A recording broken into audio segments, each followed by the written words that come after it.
What's the lesson learned, I guess, or derived from yesterday? The lesson learned is, hey, anybody can beat anybody on any given Sunday if you don't play well enough cohesively as a team. But there's also obviously an opportunity. Look, half the teams in the league lost yesterday, and somebody else will lose tonight.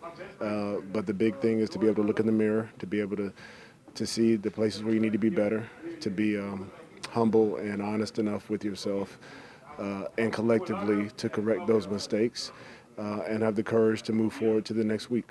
Offensively, where would you say that would be for a unit that scored 40 and had 5, 6 touchdowns? Well, every time we get the football as an offense, it was told to me very early in my career, offense, your job is to score points. Every time you get the ball, your job is to score points. So if there's a time we get the ball as an offense and you don't score for that drive, you didn't do your job. Within that, obviously, we had goals, rushing the football. We obviously passed the ball pretty well, establishing the run a little better. I mean, there's definitely things all the way around that we can do better. And if there was one word to describe just the emotion after the game yesterday, what would that be? Would it be surprise or disappointment, or I mean, No, I would say disappointment would be a good one, and not just because of us, because it's the home opener. Everybody's excited for the home opener. The fans are excited. The city's excited. The region, and all the fans of the Saints are excited. And inside the building, we work all off season for the home opener. As you look around our locker room, you see the countdown to the home opener. And so everything you do in the off season, from OTAs to the mini camps, is predicated upon preparing for the home opener. And so when you don't win at home, which is what you want to do, it is disappointing. But it happens. It's football. to another possible surprise or not, to see Brees playing still at the level that he is that shocking I at all want or to I no? want to stay surprised because you can't take greatness for granted.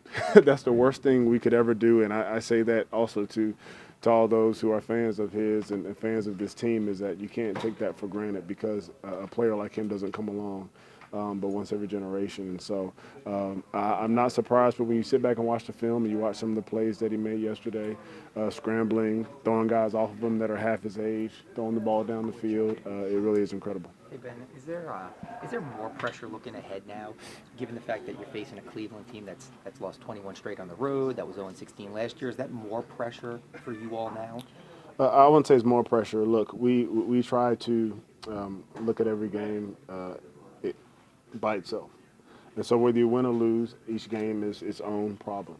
Each game has its own intricacies, its own game plan, its own challenges, and so the pressure in this league is to win every week. Every time you go out there on the field, between those lines, your goal is to win and to prepare that way. No matter who the opponent is, no matter who's coming in, because look, whether a team has won 20 straight or lost 20 straight, they're still on scholarship. They're still professional athletes. They still have a lot of pride. Everybody in this league does, and everybody in this league plays that way. Is there anything from a veteran leadership soothsayer moment that you can say to any of these guys in this locker room about what happened on Sunday?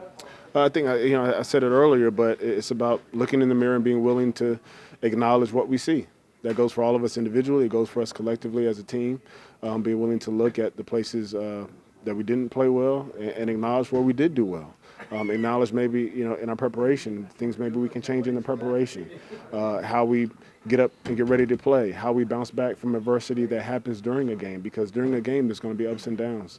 Everything's not going to go your way. Football is a game that's played by humans. And so there's going to be mistakes made. How do we return from those? So, a wise man is able to look at those and change things going forward. A foolish person or stubborn doesn't want to change. And so, not just me speaking as a veteran, but speaking to myself as a football player, but also to other guys in the locker room that are my teammates. I think that's a message that we've all embraced. Hey, Ed used this term yesterday. There was so much hype and hoopla coming off of last season, and prove them right with the slogan and everything. It's just week one, but can that game kind of like a wake-up call, so to say, a little bit? It's all about how we approach this week coming up. You never know if it's a wake-up call until you look back 3 weeks later and say, you know what, that was the wake-up call, that changed. Or you look back 3 weeks later and say, man, that was indicative of how the season's going to be.